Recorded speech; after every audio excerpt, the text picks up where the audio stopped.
Queridos hermanos, muy buenos días, el Señor los bendiga. Los saluda una vez más su amigo, el Padre Jesús Ruiz Munilla, de la Diócesis de México, de la Iglesia Ortodoxa en América. Vamos a continuar explicando los principios básicos de la fe cristiana ortodoxa. Tengo en mis manos este librito, Principios Básicos de la Fe Cristiana Ortodoxa, escrito por el Padre Saúl Díaz Sánchez, sacerdote de nuestra iglesia, y publicado por nuestra editorial Agios en el año 2019. Una vez que hablamos acerca de la importancia de la doctrina cristiana, dijimos que nuestro Señor Jesucristo es la fuente de la doctrina y que la iglesia es nuestra fuente. Después de eso, en un episodio anterior, hablamos de la Sagrada Escritura, hablamos del canon de las Sagradas Escrituras, o sea, la Biblia. La Sagrada Escritura es lo mismo que la Biblia. Libros canónicos del Antiguo Testamento, la versión del Antiguo Testamento llamada de los 70 o Septuaginta, el Nuevo Testamento, los libros canónicos del Nuevo Testamento, la inspiración de la Escritura, la interpretación de la Escritura y la Escritura como alimento. El día de hoy quiero empezar este otro apartado que es la Santa Tradición, y vamos a hablar de la enseñanza de los Santos Padres. ¿Qué es la Santa Tradición? La Santa Tradición es la vida de la Iglesia en la entrega continua, viva y dinámica de la enseñanza de Jesucristo, realizada por la asistencia del Espíritu Santo. Escribe San Irineo de León, uno de los primeros padres de la Iglesia, y dice: para todos aquellos que quieran ver la verdad, la tradición de los apóstoles ha sido manifestada al universo, mundo, en toda la Iglesia, y podemos enumerar aquellos que en la Iglesia han sido constituidos obispos y sucesores de los apóstoles hasta nosotros, los cuales ni enseñaron ni conocieron las cosas que aquellos deliran. Esto lo escribe San Irineo en un librito, en una obra que se llama Contra los herejes. Así pues, continúa diciendo San Irineo, la tradición apostólica está viva en la Iglesia y dura en nosotros. Aquí es importante, queridos hermanos, distinguir tradición con mayúscula como todo un concepto profundo de tradiciones o costumbres locales que pueden estar circunscritos solamente a una época o a una zona, a un lugar determinado. Cuando nosotros hablamos de que nuestra iglesia ortodoxa es tradicional, o que se basa en la tradición, no estamos refiriéndonos a que sea una iglesia tradicionalista o una iglesia conservadora o una iglesia costumbrista. Nuestra iglesia es tradicional porque es la única iglesia cristiana en el mundo que conserva la doctrina, las enseñanzas, los servicios litúrgicos, los himnos, el arte sagrado, etcétera, como se practicaba por los primeros cristianos. Evidentemente, a lo largo de los siglos, pues ha habido algunos cambios, algunas modificaciones en cuanto a la manera, en cuanto a la forma de predicar el evangelio, de mostrar la verdad, evidentemente sí, pero no en el fondo. Antiguamente San Pablo, por ejemplo, viajaba en barco o caminando, y ahora tal vez los sacerdotes, los misioneros se muevan en avión o en coche, ¿verdad? Eso puede cambiar, pero lo que no debe cambiar es el mensaje. La Santa Tradición es el tesoro y depósito de la fe entregado por los apóstoles a sus sucesores, los obispos y presbíteros de la Iglesia. Dice el apóstol San Pablo en la segunda carta a Timoteo: retén la forma de las sanas palabras que de mí oíste, en la fe y amor que es en Cristo Jesús. Guarda el buen depósito por el Espíritu Santo que mora en nosotros. Entonces, queridos hermanos, la tradición es la enseñanza apostólica transmitida de muchas y diversas formas. De manera enunciativa, la tradición la integran o la conforman la Sagrada Escritura, o sea, la Biblia, junto con los escritos de los Santos Padres, también llamado patrística o patrología, los concilios ecuménicos que ha tenido la Iglesia a lo largo de su historia, la iconografía, la himnografía, las tradiciones monásticas y los servicios litúrgicos. Todo eso conforma la santa tradición. La actividad de Cristo y del Espíritu Santo actuando cada día en nosotros, en cada uno de nosotros, no se limita solamente a la Biblia, aunque ciertamente la Biblia tiene preeminencia sobre todas las demás fuentes. Dijo el apóstol San Juan, termina su evangelio diciendo: hay también otras muchas cosas que hizo Jesús, las cuales si se escribieran una por una, pienso que ni aún en el mundo cabrían los libros que se habrían de escribir. Es decir, no todo está en la Biblia. Evidentemente, y aquí es algo que mencionamos la vez pasada, la Biblia, la Sagrada Escritura como conjunto de libros sagrados es un producto de la Iglesia. La Iglesia entendida como comunidad de fieles, creyentes en Dios y alimentados, nutridos, movidos por el Espíritu Santo día con día, a lo largo de la historia y de toda la faz de la tierra. Entonces, la Sagrada Escritura deriva de la Iglesia. ¿Qué fue primero?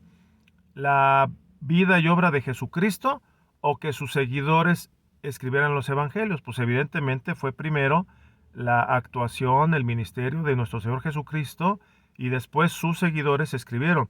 ¿Qué fue primero? La conversión de San Pablo y el ministerio de San Pablo, el apostolado misionero, o las epístolas que escribió el apóstol San Pablo a las diversas comunidades. Pues evidentemente primero fue la actividad del apóstol San Pablo, después vino lo escrito. Entonces, la Biblia, y esto es un punto muy importante, hermanos, que no debemos perder de vista, la Biblia surge dentro de la Iglesia. Por decirlo de alguna forma, es un producto que se genera dentro de la Iglesia.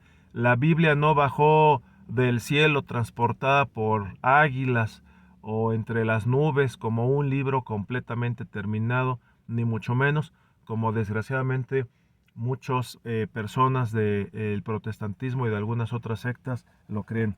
También el apóstol San Pablo nos habla sobre la tradición, y esto es muy importante porque él en el griego, que es el idioma en el que se escribió el Nuevo Testamento, utiliza la palabra paradosis, y eso significa tradición.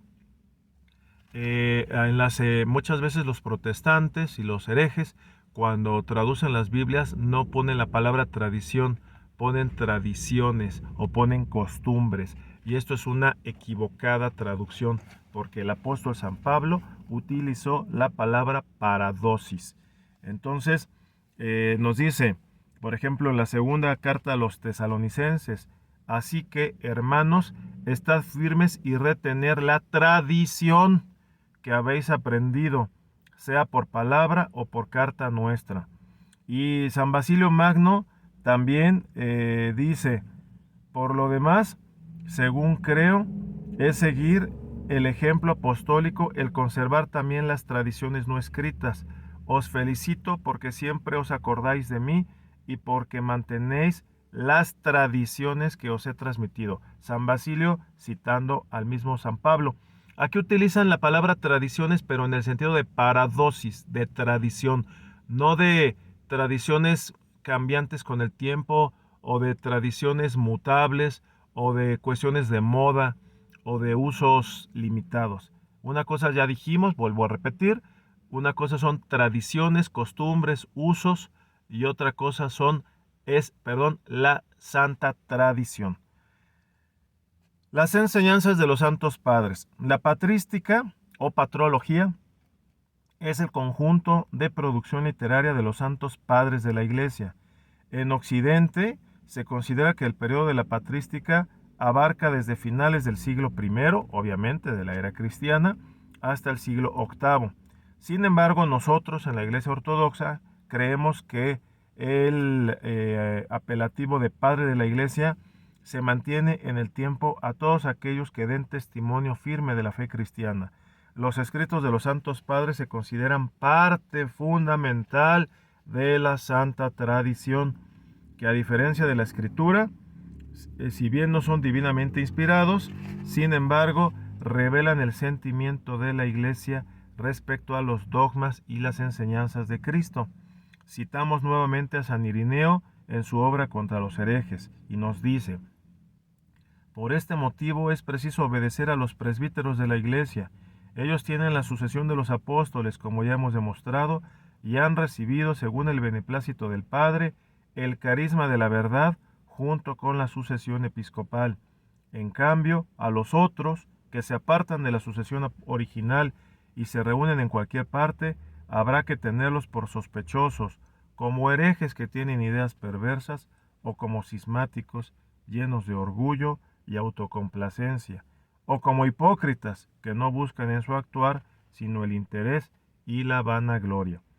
Los padres escriben por distintos motivos, algunos para enseñar y exponer las buenas nuevas, otros para comentar las Sagradas Escrituras, otros más para defender los dogmas de la fe contra las diversas herejías de los paganos y los judíos.